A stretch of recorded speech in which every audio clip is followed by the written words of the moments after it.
Hello everybody and welcome to the channel. If you're new here, please click on like and subscribe. If you've been here before, welcome back. So today we're working on a Samsung top-load washing machine. We're going to be changing the springs or the shocks on the sides that keep the load from being unbalanced. As you can tell, mine's just kind of flopping around in there. My springs are original. They've been in there for several years and they are shot. Now this happens over time. Heavy loads will definitely be unbalanced no matter what you do. Blankets, comforters, things like that. So you still have to fix it every now and then, but when you're washing regular clothes and it starts thumping on you, it can be annoying. So the first thing we're going to do is pull the plug on the back of it, make sure it's unplugged. Now there's 5 screws across the back of here. I think I only had to take out 2 of them, but I took all 5 of them out just in case. So there's one on this left side and one on the right side that I know for a fact have to come out. The other 3, I believe, just hold the plastic piece to the inside, but it can't hurt to take all 5 of them out. Nothing falls apart, nothing comes loose. So just take all 5 of them out. And once you have those out, walk around the front of the machine, lift the lid up, and you'll see 2 more spots in the front here. Now these have rubber cushions in them, so when the lid comes down, it doesn't bang. And you can just take your fingernails and pop them out of there if you need to. Get a screwdriver and pop them out. Mine have never been out, so they're a little bit tougher, but once you get them out, they pop right back in. So these screws do sit down the hole a little bit, so if you don't have a magnetic screwdriver, get you a little magnetic tip or something to fish the screws up out of there with. You don't want them catching when you go to lift the lid up. Once you have those screws out, now you can pop this back piece off and lift the lid up a little bit. So we're going to pop this up. You have to tilt the glass down a little bit and then raise this up. It just pops out. Don't break it. Don't pull too hard. If you just wiggle a little bit, it should come loose. Once you get this piece loose, do not pull up on it. As you can see, there's a couple wires that connect to it. Now you can wiggle around and pull those out if you want to, but there's really no need to pull them out. We're just going to leave those in place. We're only going to get to the 2 screws that are in the back of the machine holding it down, which you can see one on the left here and one on the right, and they're kind of countersunk in, just like the 2 screws were at the front. And again, just watch your wire, don't yank them out, don't break them or tear them. And once you have those 2 screws out, you can pop this back in place, and we're going to lift the lid up or the top of the unit off of it at one time. Now when you go to lift up on the front of this unit, do not just yank it up. There are still a couple wires connected and a pressure switch and a couple other things. So when you raise up on here, it should come up super easy now, but again, raise it slowly.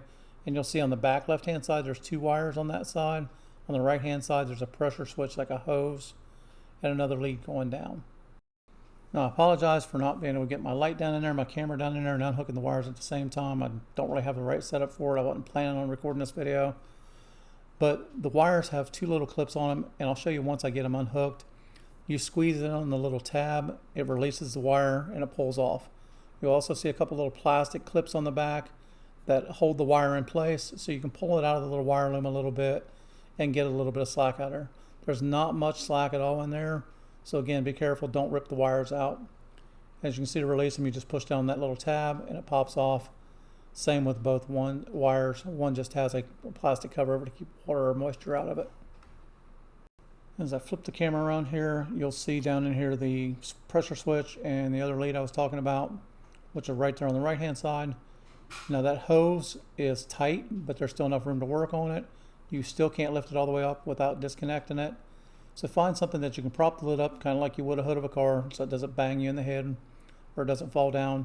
And if you've lifted up so far, I've seen a couple people tape the lid to the top part of the washing machine to keep the lid from flopping over backwards.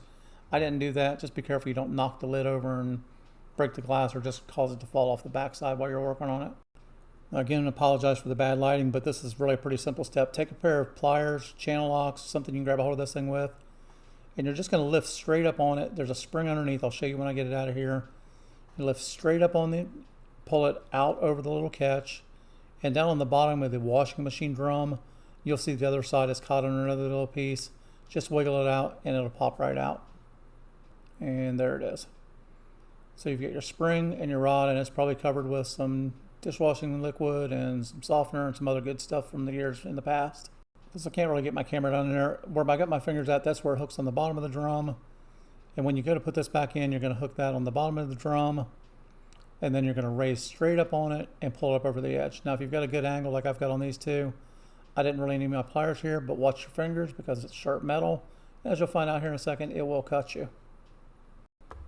And you might be able to see a little bit better from this angle here, but again, grab it with the pliers. I'm going to pull it straight up out of the catch, release it. I'm going to hold on to the drum a little bit because I just don't want the drum flopping over on me. And then I'm going to unhook it from the bottom of the washing tub and then pull it straight up out of there. Put your new one in, and then we'll move on to the next one. Now these back ones were a little bit more difficult than the front ones. One, you don't have the leverage you do from the front, so you can't pull straight up as easy. You got to kind of pull up in an angle or pull out in front of you more like a lateral raise. So it takes a little bit more effort to pull these up out of there, but you can still get to them. If you have someone helping you or if you have someone with you, they could also lift that lid up a little bit higher and give you a little bit more room to get back to it. And if you're not trying to tape it with a camera and stay out of the way of the camera, you can always go to the side of the washing machine and move around a little bit. But since I'm trying to stay out of the camera angle and pull it out of there, I made it look a lot tougher than it actually was. And same thing, reach down in, pull it under, make sure you don't pinch your wire in place, pull it up and drop it back into the little groove. And I saved the worst one for last. Now as you can see down in here, the last one is clipped to this hose. The hose actually wraps around the rod twice. So when you go to disconnect this, you just pop this off the rod itself. Now this hose is wrapped around it twice. So when you go to take it out of there, you've got to kind of wiggle it around in a circle to get it out of there without having to disconnect the hose. So I can't really get the camera down there and show you how I get it out of there, but that's how it comes up out of there. So once you disconnect the rod from the top, again, you'll have to stick both hands down in there and work it around the hose. Just make sure when you put it back in, it should just kind of fall right back in place because it's been in there for years. Put it back around the hose twice. I shortened this up a little bit because you couldn't really see what I was doing anyhow, but again, once I get this piece off the top here, I'm reaching down in there and I'm gently unwrapping it around the hose. Now again, if you've got somebody helping you, it'll be a little bit easier if you can get someone to pull that drum forward for you, where you can get both hands down in there and do it. It'll make it easier than trying to get one arm down in there like I'm doing and wiggling it out. But eventually it comes up and out. But again, 2 turns around that at the bottom when you put the new one back in. And you do have to watch when your hands are down in there. I got a couple little boo-boos on my fingers. It wasn't from the rod, it wasn't from the springs, it was from the screws coming through the panels on the other side. So there are a couple sharp objects down in there to watch your fingers on.